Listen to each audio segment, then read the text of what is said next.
Hello বন্ধুরা, আবারও চলে এসলাম নতুন একটা ভিডিও নিয়ে। আজকের ভিডিওতে আমরা কথা বলবো ই প্রধান পোর্টাল কি, সাধারণ মানুষ কিভাবে এটির সুবিধা উঠাবেন। তো চলুন ভিডিওটি শুরু করা যাক। বিস্তারিত জানার জন্য ভিডিওটি শুরু থেকে শেষ অবধি দেখার অনুরোধ রইল। ভিডিওটি যদি ভালো লেগে থাকে অবশ্যই ভিডিওটি লাইক দিয়ে চ্যানেলটি সাবস্ক্রাইব করে নেবেন।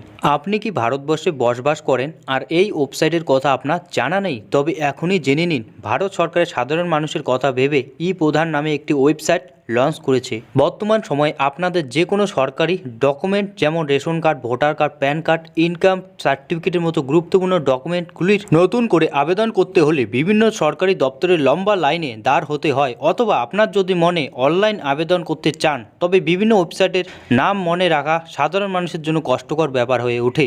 আর এই সমস্যা সমাধানের জন্য কেন্দ্র সরকার এই পোর্টালটি লঞ্চ করেছিলেন। এখন আমরা জানবো ই প্রধান পোর্টাল কি। বিশেষত সাধারণ মানুষের কষ্ট দূর করার জন্য ভারত সরকারের তরফে এই ওয়েবসাইট লঞ্চ করা হয়।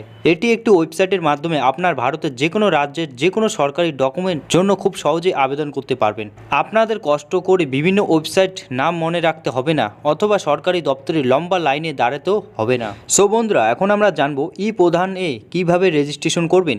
এই ওয়েবসাইটের মাধ্যমে যে কোনো সরকারি ডকুমেন্টের জন্য আবেদন করতে হলে আপনাকে সবার প্রথমে যে কোনো ব্রাউজারে গিয়ে ই প্রধান লিখে সার্চ করতে হবে এবং সবার প্রথমে আসা লিঙ্কটিতে ক্লিক করতে হবে। এরপর আপনার সামনে ই প্রধান ওয়েবসাইটের ওপেন হয়ে যাবে। ওয়েবসাইটের ডান দিকে কর্নারে থাকা 3 ডট লাইনে বটনে ক্লিক করতে হবে। আপনার সামনে কিছু অপশন খুলে যাবে।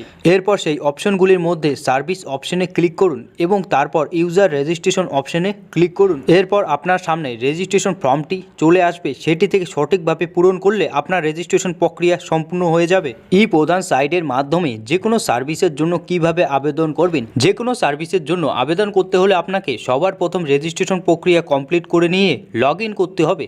লগ ইন করা শেষ হলে আপনার মোবাইল স্ক্রিনে বাঁদিকে ভারতের সমস্ত রাজ্যগুলির লিস্ট দেখতে পাবেন। আপনারা যে রাজ্যের সার্ভিসের জন্য আবেদন করতে চান সেই রাজ্যে ক্লিক করুন এবং তারপরেই আপনার সামনে সেই রাজ্যের বিভিন্ন সার্ভিস লিস্ট চলে আসবে। আপনার পছন্দ মতো সার্ভিস লিস্ট সিলেক্ট করুন, অথবা স্ক্রিনের ওপর থাকা সার্চ অপশনে আপনার প্রয়োজনীয় সার্ভিস নাম লিখে সার্চ করুন।